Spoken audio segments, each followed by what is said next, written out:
Battle UK हमारा एक बहुत ही दरीना दोस्त और पार्टनर है। तो इसी हवाले से ये विज़िट थी। मैं यहाँ आया था तो नेक्स्ट डे मुझे ब्रसल जाना था। ब्रसल्स में अल्हम्दुलिल्लाह समिट वेंट वेरी वेल।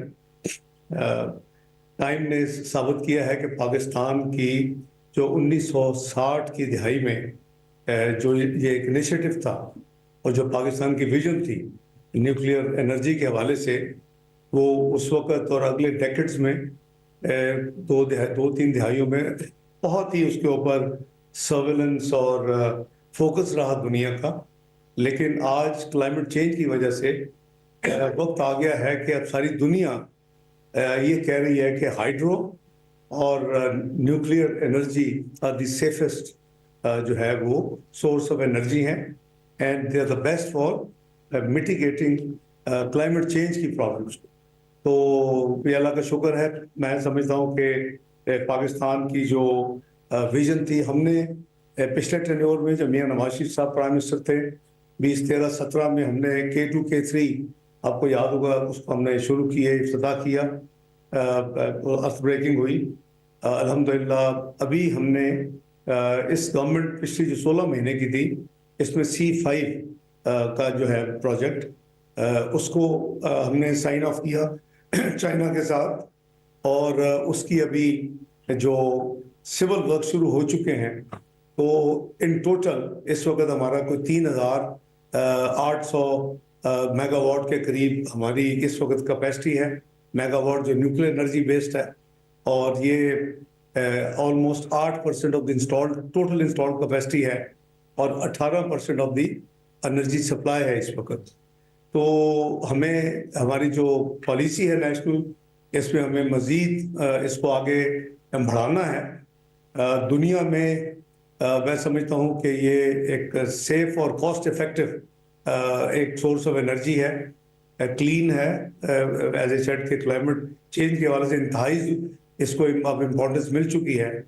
तो मैंने अपने मुल्क की नुमाइंदगी करते हुए एक वहाँ पॉइंट को रेज किया जिसको काफ़ी बाद में काफ़ी और भी जो सदूर थे दुनिया के आए हुए और कुछ प्राइम मिनिस्टर्स भी, उन्होंने भी उसको री एंडोर्स किया। वो ये है कि इस वक्त मल्टीलैटरल फाइनेंशियल इंस्टीट्यूशंस और इंटरनेशनल फाइनेंशियल इंस्टीट्यूशंस को अग्रेसिवली फिर इसकी फाइनेंसिंग इन प्रोजेक्ट्स की तरफ आना पड़ेगा। ये इसकी जो कैपिटल कॉस्ट है इनिशियल, ये जो कन्वेंशनल जो सोर्स ऑफ एनर्जी हैं उससे महंगी है, लेकिन ये लॉन्ग टर्म है, फ्यूल फ्री है। तो इसके लिए मैंने पाकिस्तान की तरफ से वहाँ ये एक वॉइस आउट किया कि दुनिया के अदारों को चाहिए कि जब COP28 में ये सब ने इत्तफाक किया कि न्यूक्लियर एनर्जी अब दुनिया की ज़रूरत है। मसलन पाकिस्तान करीबन 1% से कम हम एमिशंस करते हैं, लेकिन पाकिस्तान दुनिया के टॉप जो 7 ममालिक हैं उसमें वल्नरेबल मुल्क है। और उसकी मिसाल जो है वो रिसेंटली आपने देखा कि जो पिछले फ्लड्स आए थे हमारी 16 महीने की हुकूमत में 22-23 वाले साल में, तो वो टोरेंशियल रेन्स और फ्लड्स और जो 100 बिलियन रुपीस की तो हमारी सिर्फ इमीडिएट रिलीफ असिस्टेंस थी वफाकी हुकूमत की। मैं उसमें फाइनेंस मिनिस्टर था तो इसलिए मुझे नंबर्स पता है। तो इस हवाले से भी हमने ऑफर किया उस फोरम पे। अल्हम्दुलिल्लाह 60s की दिहाई से हमने जो काम शुरू किया, अल्लाह के फजल से पाकिस्तान के पास एक्सपीरियंस भी है और एक्सपर्टीज़ भी है, और हम ग्लोबल कम्युनिटी को ये अपना एक्सपीरियंस अपनी एक्सपर्टीज़ शेयर करने के लिए तैयार हैं। तो इसको भी पॉजिटिवली रिसीव किया गया। जहाँ तक मेरी बायोलैटरल मीटिंग्स का ताल्लुक है, ब्रसल्स में हमने साइड लाइन्स पे 5 बायोलैटरल मीटिंग की अल्हम्दुलिल्लाह। अज़रबैजान के फॉरेन मिनिस्टर साहब से मीटिंग हुई।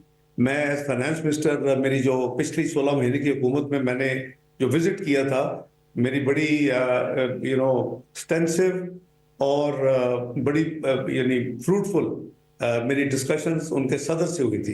यानी apart from the joint ministerial meeting उनकी मेरी 1-on-1 with our ambassador meetings हुई थी, जिस पे हमने defence, economic, trade and all areas, तो फॉरेन मिनिस्टर साहब बड़े अप्रिशिएटिव थे, इट वाज फुली डीब्रीफ्ड उनकी हुकूमत की तरफ से। जब वो वहाँ आए तो हमने एक दूसरे को मज़ीद कोऑपरेट करने का और एंगेज करने का अंदिया दिया।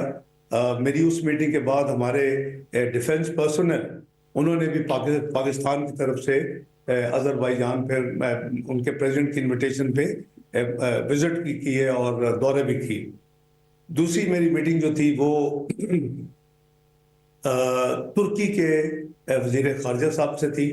तुर्की हमारा देरीना दोस्त है, हमारा tested all weather friend China की तरह, वो भी हर मुश्किल घड़ी में हमारे साथ खड़ा हुआ है। तो ये one of the first foreign ministers जिन्होंने मुझे टेलीफोन कॉल करके अपनी मुबारकबाद दी इस नई जिम्मेदारी संभालने पे। तो चंद ही दिनों में मेरी उनसे वहाँ मुलाकात भी हो गई।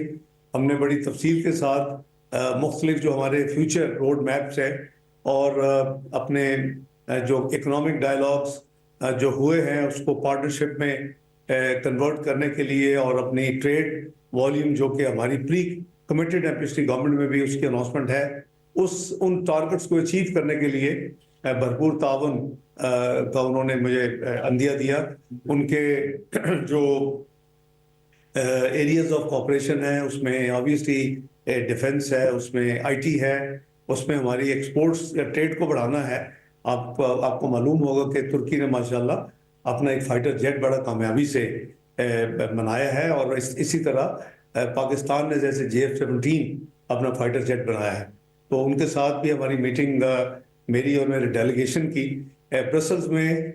मैं ये बताता चलूँ कि मेरे साथ सपोर्ट के तौर पर हमारे जो पूरा जो एम्बेसी है, एम्बेसडर आमना बलोच और उनकी पूरी टीम, और फिर ऑस्ट्रिया से हमने अपने एम्बेसडर साहब को, आफ्ताब खोकर साहब को, और उनके रेलिवेंट लोग जो हैं, क्योंकि IAEA का जो सेंटर है वो वियना में है, तो उनको भी हमने वहाँ मदऊ किया हुआ था। तो हमारी टीम में वो भी शामिल थी पूरी टीम। और इसी तरह हमारी जो न्यूक्लियर एनर्जी के हवाले से जो हमारे रेलेवेंट अथॉरिटी है पाकिस्तान, उनके चेयरमैन और उनका नंबर 2 वो भी लोग मौजूद थे। तो ये एक कलेक्टिव हमारी वो विजिट थी। बेल्जियन प्राइम मिनिस्टर के साथ भी अच्छी ब्रीफ सी गुफ्तगू हुई, और इसी तरह जो मेरी तीसरी बायोलैटरल थी वो जो मोर रेलेवेंट थी वो डायरेक्टर जनरल IAEA के साथ थी, डॉक्टर ग्रोसी। ये पाकिस्तान पिछली दफ़ा हमारे टेन्योर में आ भी चुके थे, और उसके अलावा इन्होंने C5 जो हमारा इस वक्त सिविल वर्क्स हो रहे हैं चाइना के साथ, जो हमारा न्यूक्लियर एनर्जी का प्रोजेक्ट है, उसकी इनागोरेशन पे भी इन्होंने पाकिस्तान विजिट की। तो उनके साथ बड़ी अच्छी हमारी डिस्कशंस हुई।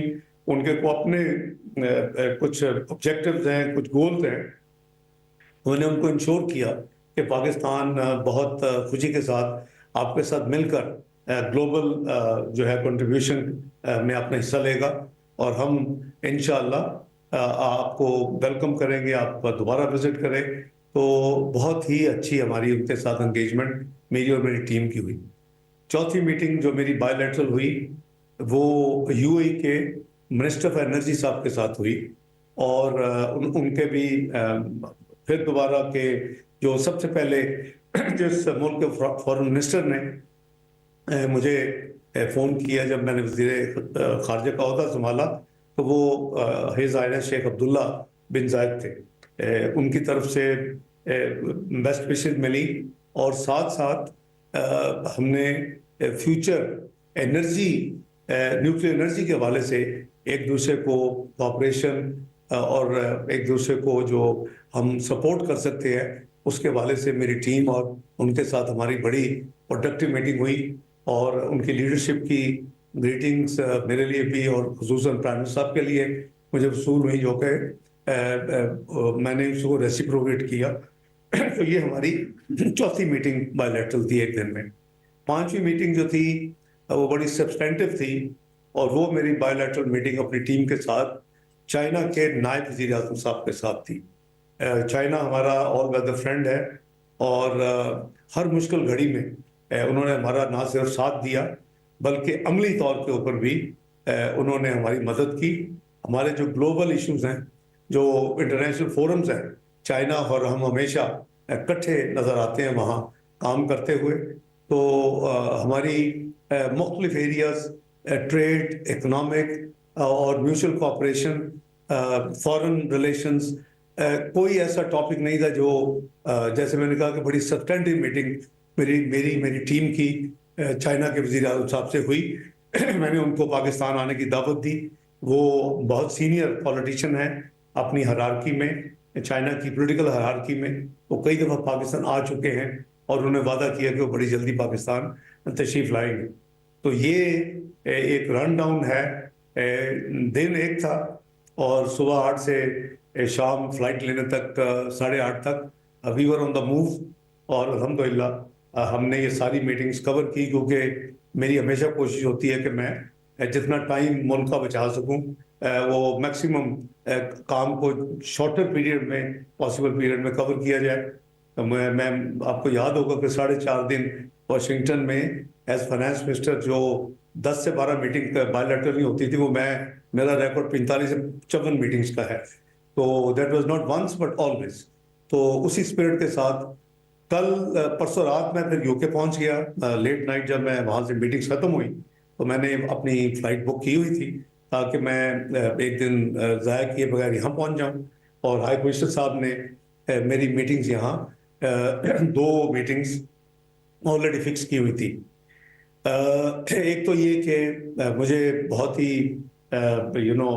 इम्प्रेसिव जो है वो लेटर लॉर्ड कैमरन साहब का मिला था मुबारकबाद का, जब मैंने ऑफिस टेक ओवर किया था। हमारा उनसे पुरानी डीलिंग है। जब मियां नवाज शरीफ साहब प्राइम मिनिस्टर थे 2013 में, तो जो पहली फॉरेन डिग्नेटरी पाकिस्तान जिसने विजिट किया था वो लॉर्ड डेविड कैमरन थे as prime minister of UK. उससे पहले जब वो अपोजिशन में थे और हम भी अपोजिशन में थे, वो भी बड़ी फॉन्ड मेमोरीज हैं उनकी हमारी पंजाब हाउस इस्लामाबाद में मीटिंग्स की। तो मैंने उसका भी थोड़ा सा जिक्र किया जब मैंने उनको शुक्रिया का खत उनको, पहले मैंने उनको मुबारकबाद का लिखा था जब वो फॉरेन सेक्रेटरी हुए थे, और उसमें मैंने I touch based those grand memories. उनका भी बड़ा बहुत ही प्यारा खत मुझे भी मिला। तो मैंने उनको ये इनवाइट किया खत के ज़रिए कि आप पाकिस्तान विज़िट करें। उन्होंने उस मेरी इनविटेशन को इन प्रिंसिपल कबूल किया हुआ है। हमारा हाई कमीशन और फॉरेन ऑफिस यूके का ऑफिस में डेट्स को हतमी शक्ल दे रहे हैं। मुझे उम्मीद है कि इंशाअल्लाह अगले चंद हफ्तों में उम्मीद है कि वो विज़िट करेंगे। उन्होंने मुझे ये मैसेज दिया कि अगर वो यहाँ होते तो वो बहुत खुशी होती कि वो मेरी और उनकी डायरेक्ट मुलाकात होती, वो मुझे रिसीव करते। लेकिन उनका बहुत पुराना प्लान्ड एक विजिट थी ऑस्ट्रेलिया की और शायद गालबन थाईलैंड की। तो ही वाज ऑन ट्रैवल। वो गालबन एक्सपेक्टेड हैं शायद आज किसी वक्त, ये कल वापस यूके में वापस आ रहे हैं। तो वी आर इन टच। मुझे अब उनका मैसेज मिला कि वो मुझे पीर को यानी कल पाकिस्तान के परसों पाकिस्तान के, मैं इस तरह वो डबल 2 दिन के 1 दिन में काम कर रहा हूँ तो मिस कर रहा हूँ। मंडे को वो मुझे इंशाल्लाह आफ्टरनून में पाकिस्तान के टाइम में वो मुझे टेलीफोन कॉल करेंगे, जो कि हमने कंफर्म कर दी है। तो ये हमारे जो 2 मीटिंग्स थी, वो एक तो आपको याद है कि डिफेक्ट जो है यूके का, ये अब फॉरेन ऑफिस का हिस्सा बन चुका है, फॉरेन कॉमनवेल्थ डेवलपमेंट ऑफिस। तो डिफिट को मर्ज कर दिया गया हुआ है, जो उनका यूके एड कह ले या डिफिट कह ले। तो डिफरेंट नेम्स में मैंने डिफरेंट अपने टेन्योर्स में इनके साथ काम किया हुआ है। तो अब करंटली एंड्रयू मिचेल हैं जो उसको हेड करते हैं। He is number 2 in the foreign office अपने लॉर्ड कैमरन के साथ। तो उनके साथ बड़ी अच्छी प्लेजेंट फ्रैंक डिस्कशंस हुई पाकिस्तान के माजी, पाकिस्तान का हाल, पाकिस्तान के फ्यूचर पोटेंशियल्स, फिजिकल एंड दूसरी चीज़ें। जाहिर है कि वो पाकिस्तान की इमदाद करते हैं, उनका शुक्रिया भी किया। मैंने उनके predecessors both with honourable Justine Greening, जो कि उस वक्त 2013-14 में शुरू में वो थी अपना डिफेड की हेड, और उसके बाद प्रीति पटेल, दोनों मेरी इनविटेशन पे अलग-अलग अपने अपने जब ऑफिस उन्होंने ज्वाइन की तो पाकिस्तान को विजिट भी किया था। तो इनको भी मैंने इनविटेशन दी है। एंड्रयू मिचेल, जैसे मैंने कहा कि ये पाकिस्तान की डिफेड की तरफ से और अब जो डेवलपमेंट और ये एक्शन मर्ज हो चुका है, तो उन्होंने मुझे वादा किया कि हम आने वाले साल में क्वांटम इंक्रीज करेंगे पाकिस्तान की जो है सपोर्ट डिफेड के हवाले से। उसके अलावा मेरी मीटिंग जो ईस्ट को लुक आफ्टर करते हैं, वो ह्यूमन राइट्स को लॉर्ड तारिक अहमद साहब से हुई, और वो हमारी मीटिंग वो भी बड़ी in depth substantive Frank discussions all issues under the roof. तो हमारी हाई कमिश्नर साहब भी मेरे साथ थे, और वो भी उनको भी मैंने इनवाइट किया कि पाकिस्तान विजिट करें। उन्होंने भी उसको बड़ी हैप्पीली एक्सेप्ट किया है, और मैं समझता हूँ कि ये टेक्निकली बायलैटरल मेरी फर्स्ट विजिट जो है वो अब यूके में गिनी जाएगी, और जो ग्लोबल समिट के हवाले से वो मैं इन बिटवीन ब्रसल्स एक दिन मैंने गुजारा है और 2 दिन यहाँ। आज मेरी वापसी है, तो आई वेलकम, आपके कुछ सवालात होंगे तो उसका भी जवाब दूंगा। जी, obviously our best wishes and for the recovery. It's a sad news कि कुछ अर्सा पहले king Charles was diagnosed cancer patient. हमारी दुआएं हैं। He is a great friend of Pakistan and great friend of Muslim community. I have observed him going to East London Mosque and going to different Muslim communities. मेरी आज से नहीं, when he was Prince of Charles, उस वक्त से उनसे मेरा interaction रहा है, अपने गवर्नमेंट के हवाले से भी और सोशली भी। तो इसलिए हमारी दुआएं हैं कि अल्लाह ताला उनको सेहत दें। इसी तरह कल मुझे होम ऑफिस में ये कंफर्म, फॉरेन ऑफिस में कंफर्म किया गया कि princess of Wales Kate also has unfortunately been diagnosed with cancer. वो कुछ अरसे से मीडिया सीन पे नहीं थी। हमारी बेस्ट विशेज और उनकी सेहत के लिए नेक तमन्नाएं उनके साथ भी हैं। तो आप जी साहब, अमेरिका में जो एक पिछले दिनों डोनाल्ड ट्रंप की एक हुई है, हियरिंग भी हुई है, और जिसमें पाकिस्तान रियासत और पाकिस्तानी हुकूमत के खिलाफ प्रोपेगेंडा का मरकज बने हुए अमेरिका और लंदन में भी, और उसकी जो हियरिंग है उसको एक तो स्टेट ऑफ पाकिस्तान कैसे देखती है, और इस हवाले से आप उसको कैसे रिस्पॉन्ड करना चाहिए। दूसरा, अफगानिस्तान में जो एक एक्शन हुआ पाकिस्तान और जो एक अटैक तौर पर एक दिफाई तौर पे कुछ जिन्होंने हमले किए तो जिसमें शहीद हुए थे पाकिस्तानी फौजी, उसके रिएक्शन में भी ये 2 क्वेश्चन जरा। जी, बड़ी मेहरबानी। आपने जो पहले जो सवाल किया